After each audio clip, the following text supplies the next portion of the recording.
Hey everybody, it's Crappie Dan, tip of the month. Want to talk a little bit about tying rigs. It's that time of season to get some pre-ties all done for the beginning of the year.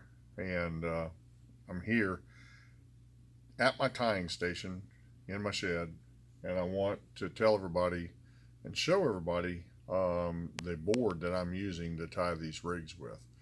Just came back from a series of 3 weeks of seminars, and everybody wanted to know about what's the tying board look like to tie these double rigs. And right here it is. It's nothing real pretty.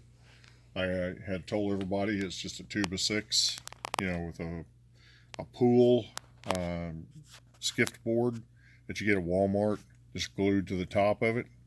And I have a few nails in here that are set at the right distance so that when I pull line from my line dispenser down here, I can pull it all the way up here, tie on one of these Thunder Mist 3-ways, and these Thunder Mist 3-ways then become the catalyst to be able to hold it in place up here at the end of the board. I will first, before I put it up there, put on one of the TTI Blakemore pre-tied Snell True Turns. And as you can see, I've got one pre-tied here with a Thunder Mist 3-way. And all I have to do is tie the end of the line from the spool, bring it all the way up here, put it on a nail, and then pull the line down. And normally I like to put it about a foot beyond my blue board. Cut it off. After I've tied it on the end here, I will then come up here to where my weight is, and if you notice, I have a predetermined distance from my top to my weight. All I did was just carve out a little bit of hole in here where I can put these egg sinkers in there, and I can put 3/4 up to an ounce in here.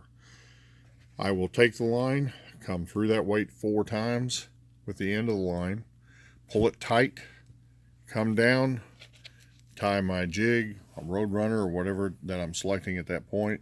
I'm getting ready to tie this one on the end of the line. Make sure that it snugs up against the end of this board, and I have the perfectly pre-tied right length. Every one of my ties is the same length, so I have consistency. So if I want this type of double rig and not a double minnow rig, I use this board, which cost me less than probably $10 for everything. You could set one up for yourself, and you can see that I've used this a lot to tie a lot of rigs. So this will make it easy for you to be able to tie all those double rigs, and you can just turn out one after another. When you complete one, I put them in rig wraps just like you see here, store them in the rig wraps in my blue trays, and I can then put these right in my truck or in my boat, and I'm ready to go fishing. Till next time, it's Crappie Dan with Crappie Now. Get some big slab crappie.